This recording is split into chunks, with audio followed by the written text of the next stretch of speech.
Hi, welcome back. Today we are going to look at low bandwidth scenarios. What do we do when the connection between the user and the server is of a low bandwidth? My name is Prabhakar, I am with IIT Kanpur. We have seen in a MOOC there are these major aspects. We have resources, interaction, identity, assessment, analytics, certification and event. And if you look at the content part, the major ones are these: the lessons that are given by the instructor to the student, the interactions that happen between the students and between the instructors and TAs and the students and so on, and the assessments that the student submits and are used for certification and also for learning. Now let us see each one of these in detail. Lessons, these lessons are typically video lectures, right? They are released periodically, that means every week or so you get a bunch of them, they come in batches and you can view them at your convenience whenever you are free, and wherever you are you can connect and watch the videos. And the bandwidth required to watch this video is typically quite high. If you look at the interactions are forums, hangouts and chat sessions and so on. They are happening continuously, they are not coming in batches, it is on all the time, especially if you have participants who are from around the world, from all time zones, then you have the chat room and the forums continuously being busy.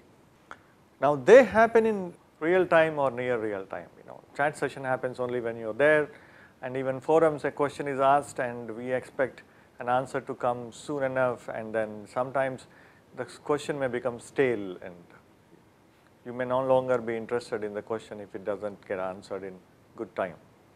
If you are participating in a textual interaction like let us say a forum or a chat session, textual chat, then the bandwidth requirement is not very high. But if it is a video hangout, then of course the requirements go up. If you look at assessments, assessments are a mixed bag. Assessments are basically tests and assignments and quizzes you may talk about. These can happen quite frequently, it depends on the course and the certification requirements and the kind of certificates that are being given and so on. Sometimes there may be videos which have questions in between interwoven inside the video. So the video is playing, suddenly it will stop and prompt you to say yes or no to some question or choose one of the multiple choices. We do not have such videos in our MOOC, but there are several MOOCs which use this kind of technology.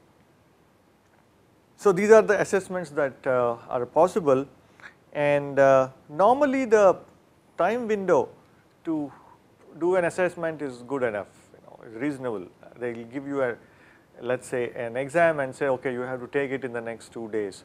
You have to submit the assignment in the next 3 days.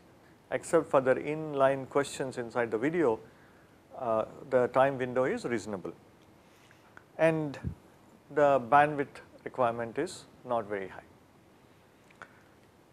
Now, so videos require a large amount of bandwidth, and how do we get to view them? They are streamed from a server. Our videos are kept on a YouTube. YouTube is the largest video streaming server. There are other services of course.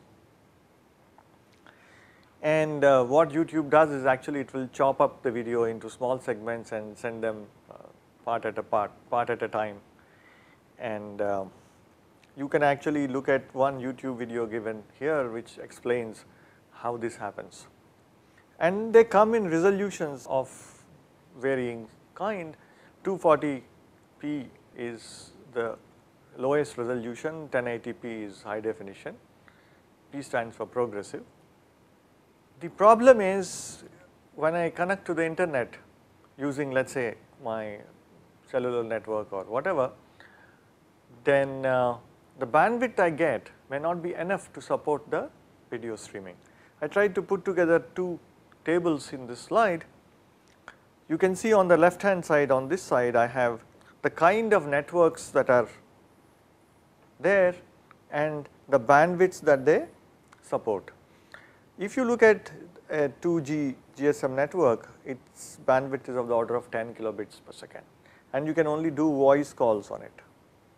Now when you get to 2.5G or Edge or GPRS as they are called, you will be able to start doing email and internet. But if you want videos, you are looking at 3G networks. If you look at on the right side this table, we have here the various resolutions in the first column and the minimum bit rate to support that in the last column. So if you are looking at 240p, then I require 300 kilobits per second, which means I need a 3G network. So now you know actually 3G networks, especially in India, are not working too well or not present in all over the country. So we have issues. So the question is, what do we do when the network connectivity does not support video streaming?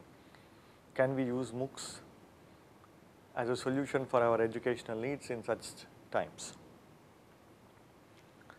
So typically I am talking about what I call them SPOCs. You know what a SPOC is, a special online course in development scenarios. Like for example, we did a course on mobiles for development. You know, how do we use mobile phones in developmental challenges?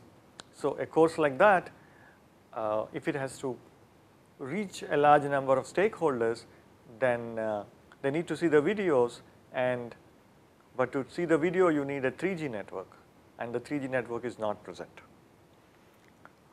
The videos would take a very long time. You keep seeing the spinner, that's called the spinner, the circle which seems to go round and round waiting for content to come. But the thing is, participants on those courses which may not be able to see the videos streaming, but they may be able to participate in textual interactions. Let us say you have an edge network going, then you can see what is happening in the chat room maybe, or follow the forum questions and so on. And assignments may be possible because you do your assignment offline and then submit it, let us say. So assessments are also possible. Video streaming is an issue. So here are some recommendations on what is possible. One of the things you can do is you can permit download of slides and the transcripts of the video. So these are textual files, and these need not be streamed. You can start downloading, it will take some time, but once it is downloaded you can go through them. So this is one way to handle when the connectivity is poor, permit download of slides and transcripts of the actual talk. Sometimes you may not want to show the video, but just the audio along with the slides. So the student will be able to hear the lecture, he can't see anything, but still he will be able to follow what is happening. Of course, a very simple solution is to just mail the videos on a DVD. We have done that to several of our users in the Mobiles for Development course, because YouTube is not reachable from where they are. This is a very efficient, and it works. We all know it works. There is another way you can use some technology, which I am calling it using a local server. I have a picture here. So this is how the connectivity is right now. We have lots of users, they have various kinds of devices, and they are connecting to the server through the internet. The problem is these connections are not good enough. So what we could do is, we could create a local server in the location they are in and make them connect to the local server, and content can be brought in from the mother server to the local server through various means. For example, it could be just sent over mail. The DVD can be sent and loaded on this. Sometimes it may be possible to provide a connection for one server in a village, but not for each one of the individual users.